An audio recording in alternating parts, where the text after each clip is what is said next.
Hi folks, and thanks for joining us today. My name is Karl Burgart, and I am the distributor for the Chronis family from Sparta, Greece. The Chronis family produces many crops in their fields, but among them the best organic olive oil and olives I've ever experienced in my life.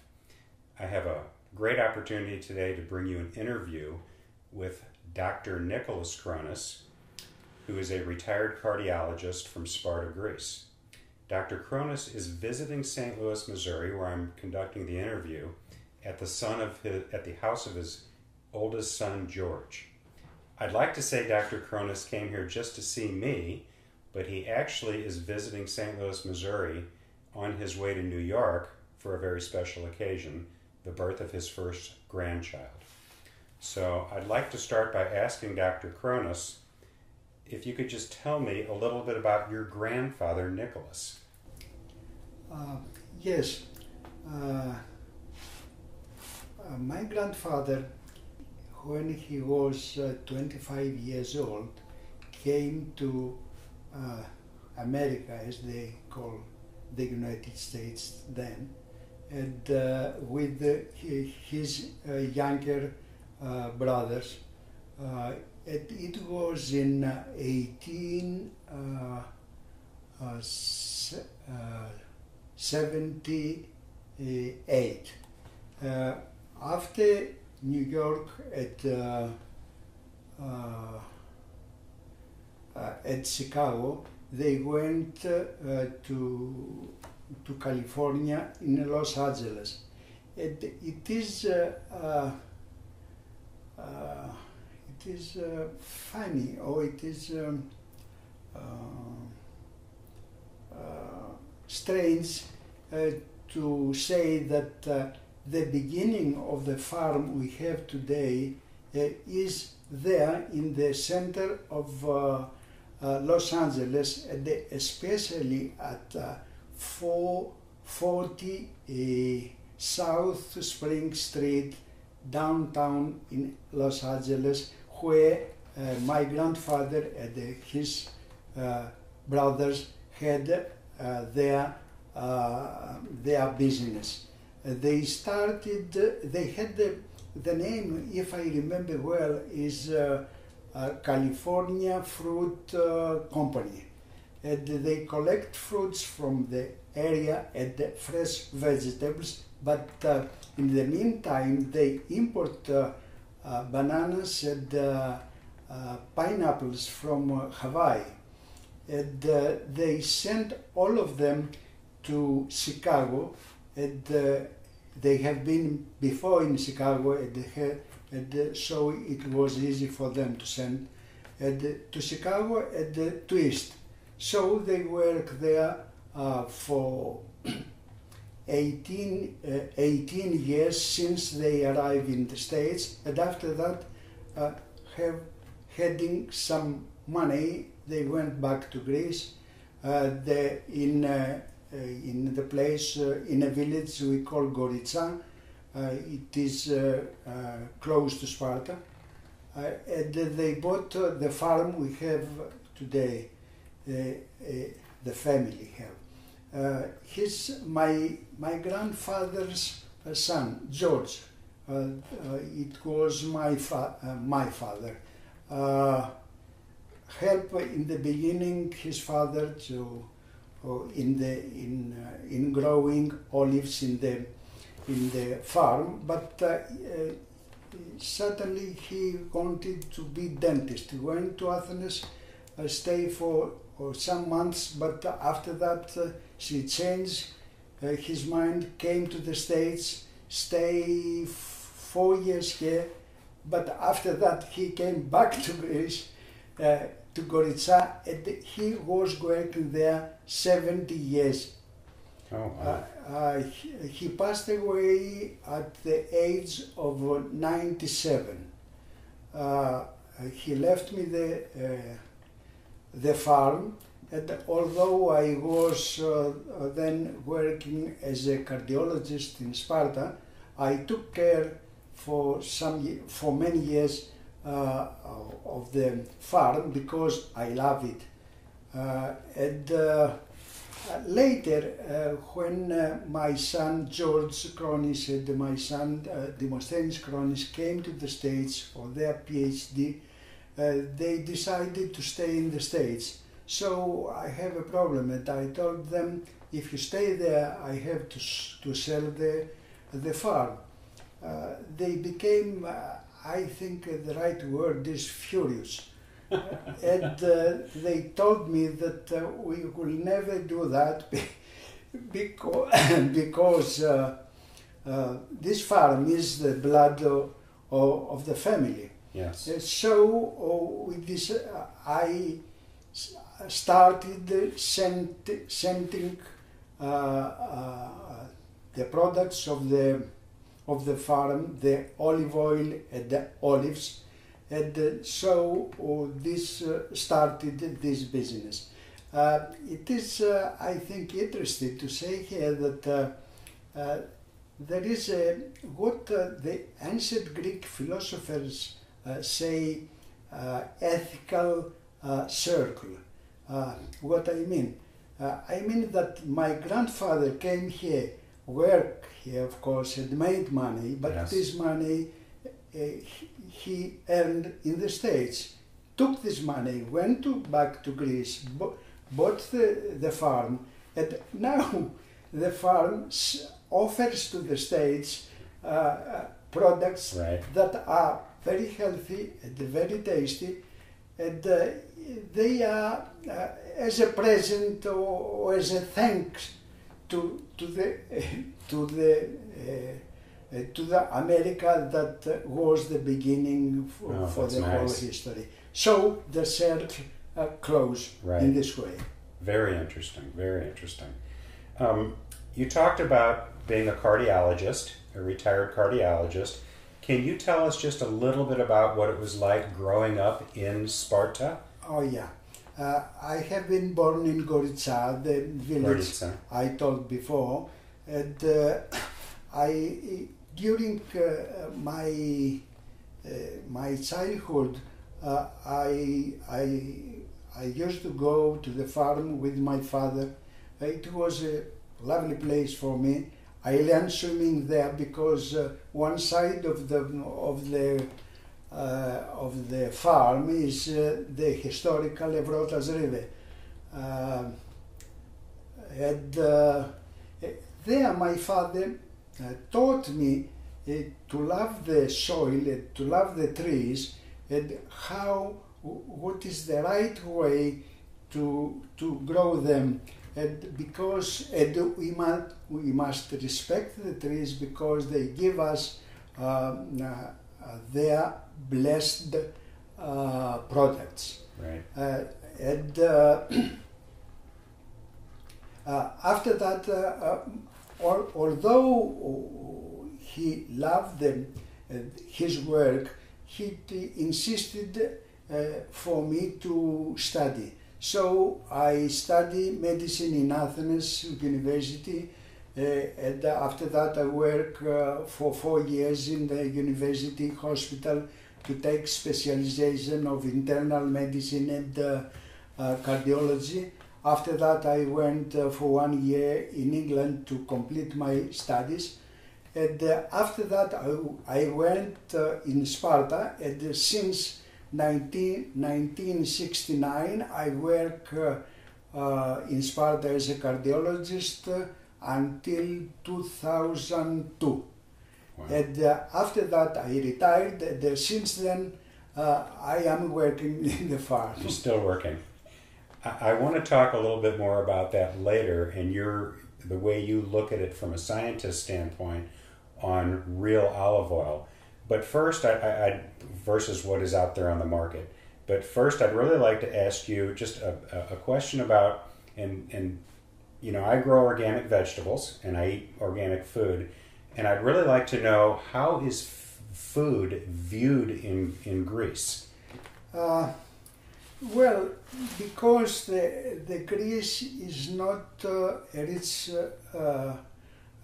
country, and because there is a tradition for healthy food.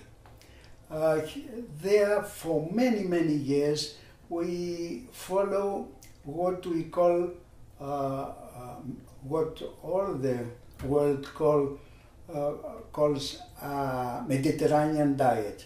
It has a lot of olives and olive oil, fresh vegetables and the fruits. Of course, with fish, white meat, chicken, and a little red meat. But unfortunately, some years ago, there was a tendency for the Greeks to follow what we call fast food diet. It was it wasn't good. As a cardiologist, I know that very well. Right. But fortunately, nowadays they come back. And the food that people have there mainly is what the Mediterranean diet orders. Which is the traditional foods. Yeah. So there's a lot of information in the U.S. news right now, and there has been for the last few years, about olive oil being blended with refined oils and mixed with olives from numerous different farms. And I was wondering if you could both expand on this a little bit and how your farm is different, and also expand on the health benefits as far as real olive oil as compared to these oils that are blended and mixed and made with, well, refined oils are made with chemicals in the process. If you could talk a little bit about that and about how important it is not to have bruised fruit or a diluted product. I think the listeners would really like to hear that from somebody that has done it for so long. The problem is, do we know that there are a lot of people that want to be rich in one day, and sometimes they choose the easy way, but it is the illegal way. In this case, in the case of oil, I know it. It is everyone knows that there are people that buy cheap and bad oils. Right. They try to improve them using chemicals, right, and feed us with chemicals if we buy this oil. And second, they buy seed oil, which is cheap. And third, they buy a little good oil to give aroma and make a mixing of all this and baptize it extra virgin olive oil and sell that in the market. The result is, of course, they have some more money. Right. We know that, and that's why they do that. Right. But the result for the customer is terrible. Right. It's terrible because he loses first the good taste of pure olive oil. Right. And second, he loses the protection that the pure olive oil does in his arteries. And we know nowadays very well that the most of the people that die, they die because of atherosclerosis. It means narrowing of the arteries, and as is the stroke or the heart attack. Right. We know all of that. And it is well acceptable from many years ago from the whole medical society that the pure olive oil is not only a very good food, but it protects us from atherosclerosis. So customers that buy this oil, the bad oil, lose this protection, and so they don't have quality and quantity of the life that they would have if they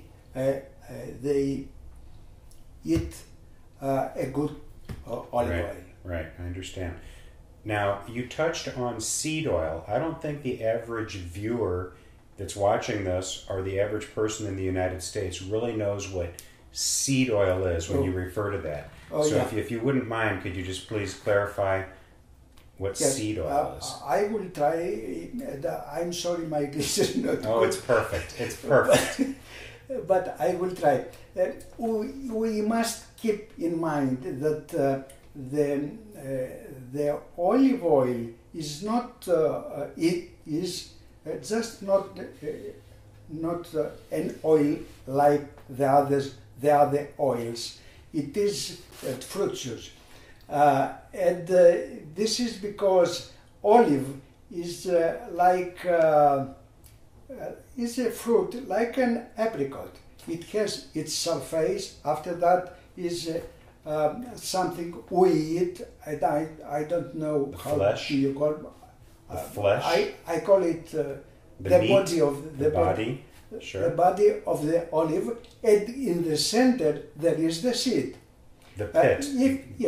If you want, you can take this seed and take olive from this seed, but this seed, the olive that comes from this seed doesn't have vitamins, doesn't have all the nutrients that the juice of the olive has, and doesn't protect us from atherosclerosis. This is the main thing we must keep in mind. And an example from seed oil is corn oil. It comes from the seed of corn. And I think we don't have in Greece, because we have plenty of olive You oil. have plenty of real olive oil to consume. You have soya oil, I think. Soybean oil, and sure. it comes from the seeds of soya, Right. not from the body. And to get that oil out of soybeans and corn, just like to get the oil out of the seed of the olive or the pit of the olive, am I correct that they add chemicals to that process and heat, which are both very bad for us? The way that we and all the people that do this work do to extract the oil from the olives. It's usually pressing. Some use Centrifugal force? Yeah. But if you want to take off oil from seeds, you must use chemicals. Right. And some of them are left in the oil. Right. But besides that, the main problem is that the oil from the seeds doesn't have the nutrients and the vitamins that help our health. Right. So I don't know that the viewers are aware, but in Greece, it is actually the law that you can only serve for human consumption the first cold press of the olive oil. And that is not the law in other countries, where you get a less healthy oil after the second, third, fourth, fifth press that we call pumice here, which is served in most U.S. restaurants. We have plenty of oil, of good olive oil, and most of the people in the Greece, they have some relative that produces olive, and so they are certain that the oil they have is good. Right. And the prices are not high in Greece, so there is no logical, according to my opinion, reason to eat some other oil in Greece. Right, and that makes sense. That makes perfect sense. I know when I visited the farm, there's olive trees everywhere, and everybody consumes olive oil. I read a study recently that the typical Greek consumes one 500 milliliter bottle of olive oil per day, or per week, 52 weeks a year. That's this size, per person, per week, 52 weeks a year.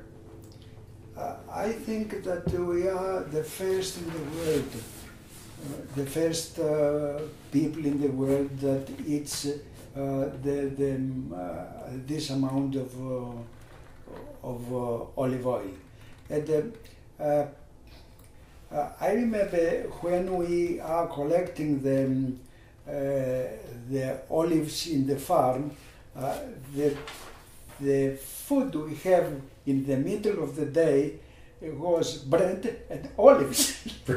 And it helped us to live long and to have good quality of life. I must say that a month ago, my mother's first of all my family have lived more than 90 years. And a month ago, my mother's sister, we call Thea Sophia, celebrates her 100th birthday. Really? How And nice. it's not only that, he is active mentally and physically. At 100 years old. Yeah. And the typical American in this country starts feeling old in their 50s or 60s. and I'm convinced most of it is diet and activity. So what I'd like to ask you next is, and I think you know that when I first tasted your olive oil, being raised Italian, I thought I knew everything about olive oil, and I knew nothing. When I first tasted your olive oil, I could not believe how smooth and how clean the taste was and how it made me feel. It just made me feel good. And I wonder if you could talk a little bit about how your family picks the olives, or how they cultivate first, how they fertilize, how they pick the olives, the importance of immediate pressing, and how they let the oil sit. If you could talk a little bit about that, I'd appreciate it. You see, from the first generation, I mean my grandfather, there was a love for the farm, for the trees. And we used to cultivate what nowadays call organic, cultivate organically. Right. Organically, before Right. other people realize this way and make all this we now know as organic food. Right. And so we cultivate organically many years ago. And second, we collect the olives using our hands to protect the olives from being damaged. But it is serious what I will say, at the right stage of ripeness. Then we transfer immediately to the cold pressing, and after that we take care to keep that in a perfect way. So we are, I would say, proud to offer to our customers a healthy and very tasty food. Well, I thank you so much for your time. That was wonderful. It's always an education. And for the folks watching, you can always go to the oleaestates.com website. You can see more of the interview there. You can also order online, and you can contact myself if you have any questions through an email or a phone call. Thank you again so much. And I thank you very much. Lovely to see you again. Thank you.